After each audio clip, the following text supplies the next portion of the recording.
আমার দাদা একটা গল্প বলছিলেন ছোটবেলায়। এক খ্রিস্টান, এক ইহুদি আর এক মুসলমান দোস্তি করেছে, তিনজন মিলে প্রতিমধ্যে যাত্রা করেছে। সফরে কিছু দূর যাওয়ার পরে ক্লান্ত হয়ে বলছে কিছু খাওয়া যাক। তিনজন টাকা পয়সা কালেকশন করে নিয়ে এসেছে 4টা রুটি। তিনজন বলছে 3টা খেয়ে এখন আমরা একটু ঘুমিয়ে পড়ি, কারণ এখন তো একটু খেলাম, ঘুম থেকে ওঠার পরে ক্ষুধা যখন লাগবে তখন বাকিটা খাওয়া যাবে। মুসলমান বলছে না, ওইটা ছেড়ে খেয়ে ফেলো, ওর খাওয়া খালে ধান্দা। ইহুদি আর খ্রিস্টান বলছে না, এখন আমাদের পেটে অন্তত কিছু আছে, এক কাজ করি, সবাই এই গাছের নিচে ঘুমিয়ে পড়ি, ঘুমের ভেতরে যে স্বপ্ন দেখবে আশ্চর্য, সে ওই রুটি খাবে। মুসলমান বলছে আমার কোনো অসুবিধা নেই, ঘুমাও। সবাইকে ঘুমের ভেতরে দিয়ে ও কিন্তু ঘুমায় না, ওঠার পরে রুটি খেয়ে এবার ঘুমিয়ে আসে।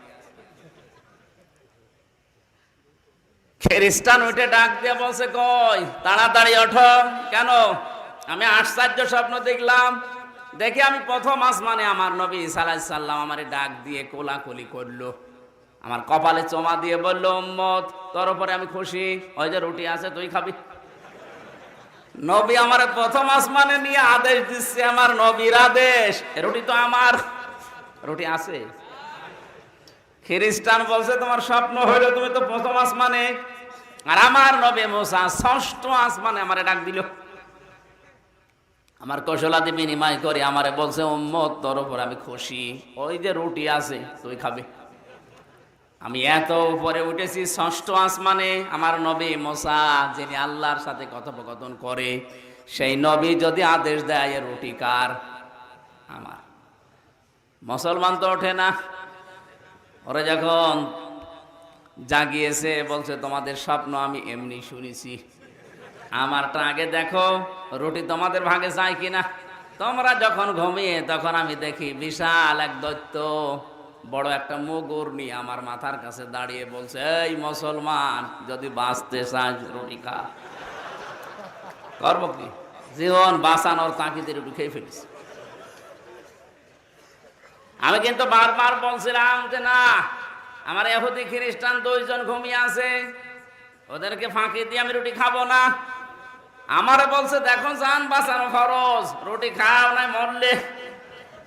এই জন্য আমি খেয়ে ফেলেছি। ইহুদি খ্রিস্টান বলছে ভাই এত বড় বিপদ গেল, আমাদের ডাকতে পারলি না। ডাকবো কি করি, একজন আছে প্রথম আসমান আর একজন 6ষ্ঠ আসমান, আমি আশপাশে কাউকে খুঁজে পাইনি। খাওয়া লাগে কোন কায়দায়, এই কথা বুঝতেছেন? এ খাওয়া বলতে শুধু ওই রুটি খাওয়া না, কথা বোঝেন? আপনি বোঝেন কত রকমের কায়দায় মানুষ খাচ্ছে গো। ভালো মানুষ আজকে বাংলাদেশে অনেক জেলা আছে, যদিও এই জেলায় নেই, ভালো মানুষ ধরিয়ে দিচ্ছে, নিজে আবার থানায় যে ওকে ছাড়িয়ে আনছে, মাঝখান থেকে পরিবারের কাছে 50,000 টাকা আল্লাহর ওলি নিয়ে দিচ্ছে।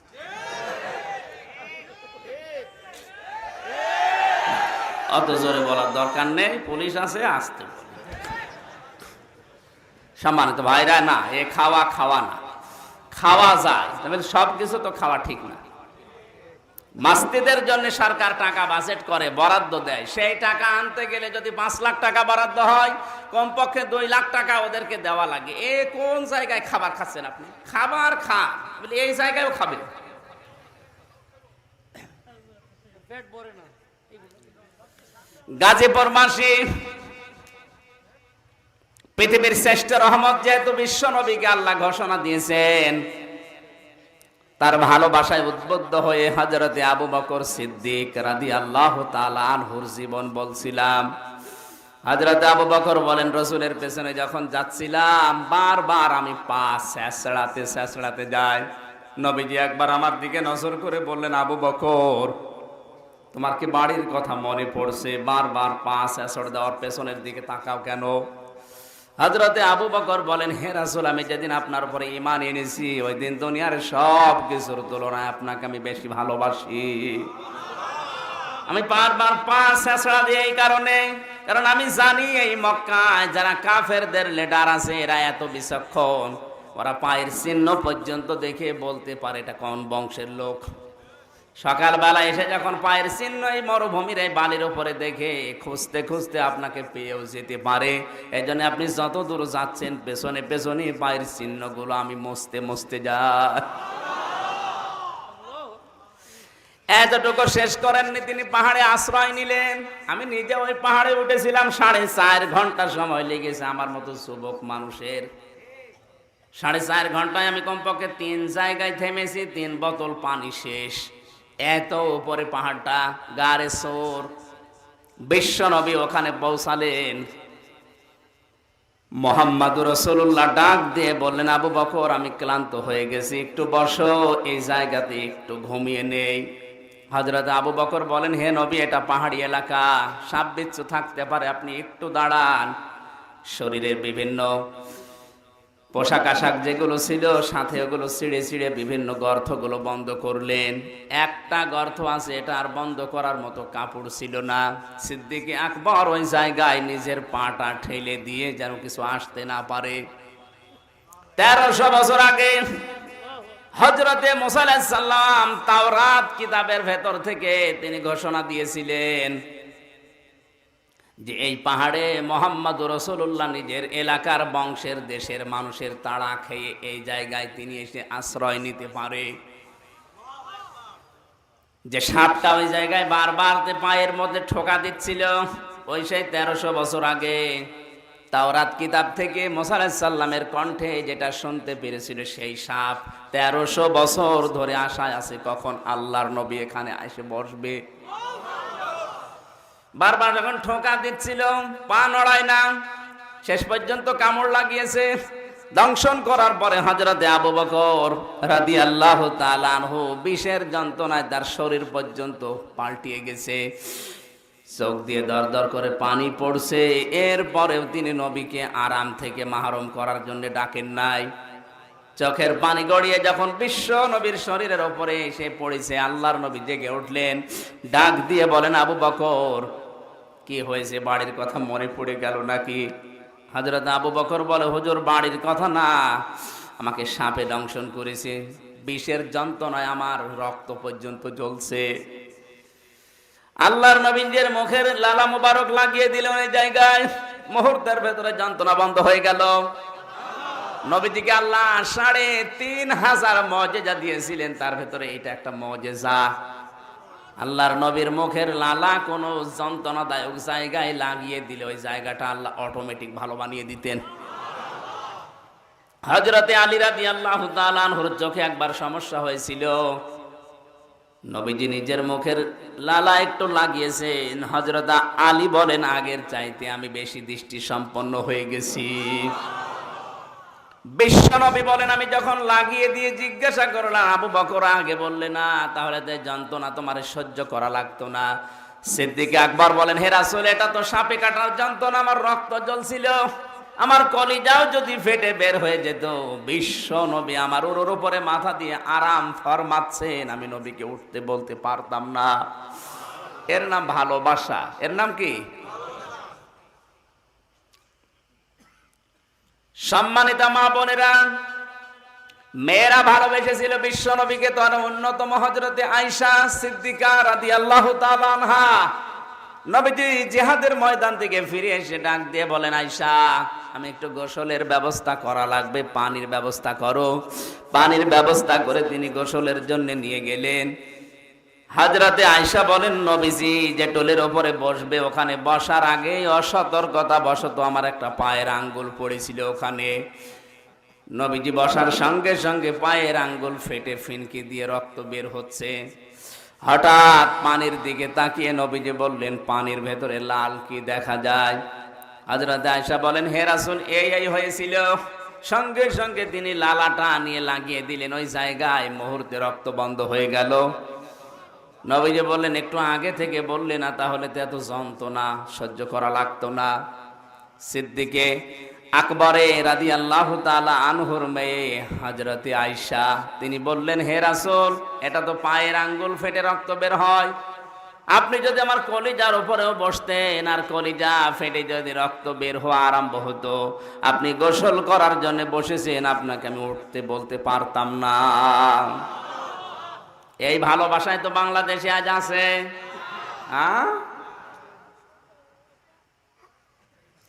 পৃথিবীর শ্রেষ্ঠ রহমত পাওয়ার পরও কিন্তু আমরা চিনতে পারি নাই।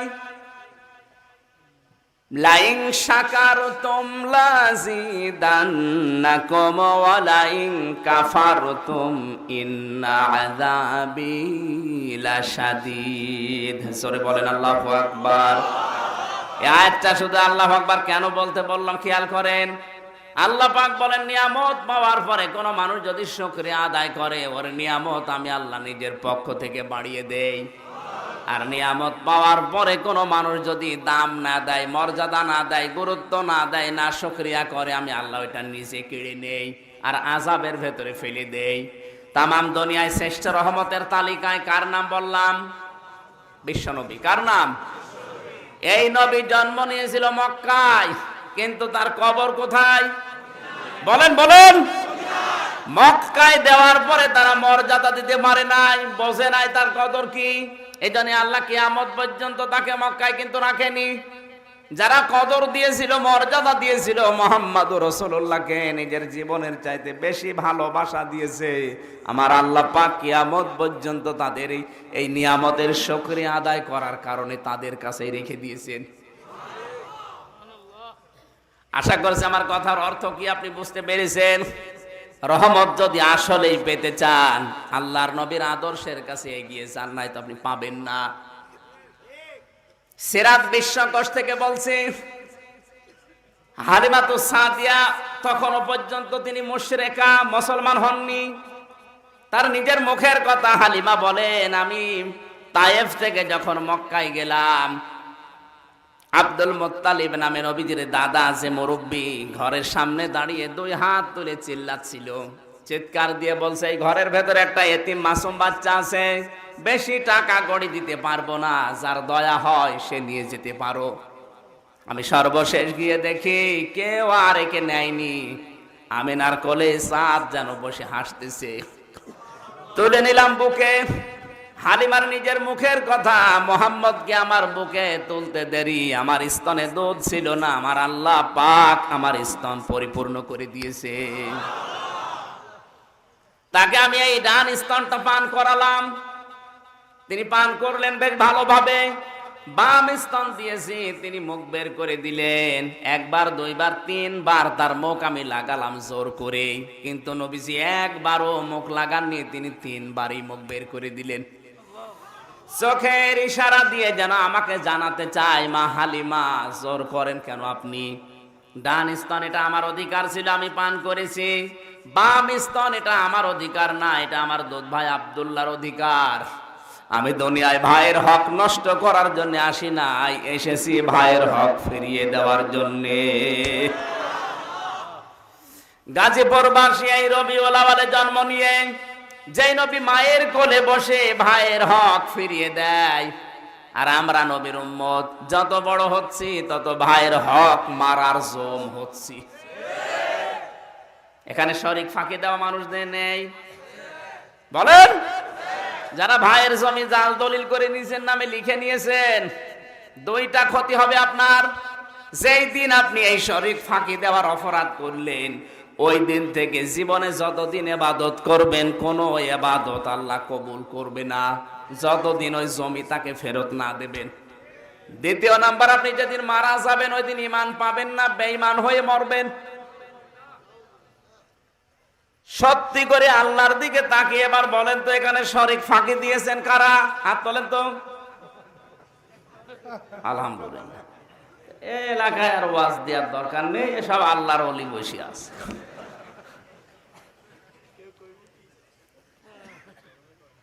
এই 10,000 20,000 মানুষের সামনে আপনার লজ্জা করছে? কিয়ামতের দিন আপনার এই আকৃতি কিন্তু থাকবে না। যারা শরীক ফাঁকি দিয়েছেন তাদের আকৃতি আল্লাহ পাল্টিয়ে কুকুরের মতো, সাপের মতো বানাবে। এই তথ্যটা আছে সূরা রহমানের ভেতরে, ইউরাফুল মুজরিমুনা বিসিমাহুম ফায়ুখাযু বিন নাওয়াসি ওয়াল আকদাম ফাবিআইয়ি আলাই রাব্বিকুমা তুকাদ্দিবান। কিয়ামতের দিন মানুষের আকৃতি আল্লাহ পাল্টিয়ে দুনিয়ায় যে যেই ধরনের অপরাধ করবে তাকে আল্লাহ ওই আকৃতি দিয়ে তুলবে। আজ আকৃতি ঠিক রাখার জন্য কত রকমের কত কিছু করা হচ্ছে, কিন্তু এটা থাকবে না। এ কথা বিশ্বাস করেন তো যে থাকবে না? করেন? তাহলে যারা ফাঁকি দিয়েছেন জমি টাকা ওগুলাকে ফেরত দেন, তারপরে ওয়াজ আগামী বছর দেবে। গাজীপুরবাসী হালিমাতুস সাদিয়া রাদিয়াল্লাহু তাআলা আনহা বলেন, আমি বাইরে এসে দেখি আমার স্বামী 2 বালতি দুধ বহন করে নিয়ে আসে। জিজ্ঞাসা করলাম কোথায় পেলেন? আমার স্বামী আমাকে বলে, হালিমা কিছুক্ষণ আগে কি যেন বরকত পেলাম, আমার ওই বকরিগুলোর ভেতরে দেখি স্তনগুলো দুধে পরিপূর্ণ হয়ে আছে। আমি বহন করেছি, 2 বালতি দহন করেছি, এখনো পর্যন্ত দুধ বাকি আছে। হালিমা বলেন যে গাধার উপরে সওয়ার হয়ে এসেছিলাম, নড়তেই পারে না, মোহাম্মদকে তুলতে দেরি, গাধা শক্তিমান হতে দেরি হয়নি। বাড়িতে নিয়ে গেলাম, কুয়ায় পানি ছিল না, গাছে খেজুর ধরতো না, তাকে নিয়ে যাওয়ার সঙ্গে সঙ্গে আল্লাহ বরকত গুলো আরম্ভ করে দিয়েছে। এতটুকুই না, 6 বছর আমার বাড়িতে মোহাম্মদ রাসূলুল্লাহ ছিল। আল্লাহর কসমে 6 বছরে অভাব কারে বলে আমি আল্লাহ, আমি হালিমা চোখে দেখিনি। আমার প্রশ্ন, হালিমা কি মুসলমান না মুশরিক? বলেন বলেন বলেন। ওই সময় তিনি কিন্তু ঈমান গ্রহণ করেননি। একজন মুশরিকা মহিলা নবীকে কোলে তুলে নেওয়া থেকে শুরু করে বাড়ি পর্যন্ত যাওয়া, সব জায়গায় যদি এই বরকত দেখতে পান। আজ আমরা যারা মুসলিম দাবি করছি, আমাদের 3.5 হাত বডি থেকে আন্তর্জাতিক জীবন পর্যন্ত যদি আমরা সত্যি নবীকে নিতে পারি, আল্লাহ রহমত না দিয়ে পারেন না? বলেন। আপনার মাথার চুল থেকে শুরু করে পা পর্যন্ত রসুলের মতো হওয়া লাগবে। অথচ মাথার চুলের সিস্টেম দেখলে বোঝা যাচ্ছে না, এ চুলের কাটিং রসুলের মতো না, চুল কেটেছে মেসি। এরপর আপনি নিচে যাবেন, মোষ রাখে রসুলের মতো না, মোষ রাখে রবীন্দ্রনাথ ঠাকুরের মতো। দাড়ি রেখেছে রসুলের মতো না, প্রতিদিন সেভ করে। যারা দাড়ি বেশি বেশি কাটবে তাদের 2টা ক্ষতি হবে। 1 নম্বরে তাদের এই ত্বক নষ্ট হয়ে যাবে, মোটা হয়ে যাবে। 2 নম্বরে তাদের যৌন শক্তি হারিয়ে যাবে। যুবক হওয়ার জন্য আপনি দাড়ি কাটেন, শেষে ব্যাটারি থাকবে না, বুঝবেন ঠেলা। আমি আর নিচে নামলাম না, কথা বুঝতেছে? ঠিক আছে, বুঝে থাকেন আলহামদুলিল্লাহ। এরপরে বাকি যত নিচে নামবে, রসুলের কোন আদর্শ আমার শরীরের ভেতরে পাওয়া যাচ্ছে না। আমি রহমত পাবো কি দিয়ে? আমার পরিবার, সমাজ, রাষ্ট্রের কথা তো বাদই দিলাম। 3 নম্বরে পৃথিবীর শ্রেষ্ঠ রহমতের তালিকায় যাদের নাম এসেছে তারা হচ্ছে 1 নম্বরে মা, 2 নম্বরে বাবা। 1 নম্বরে কে? 2 নম্বরে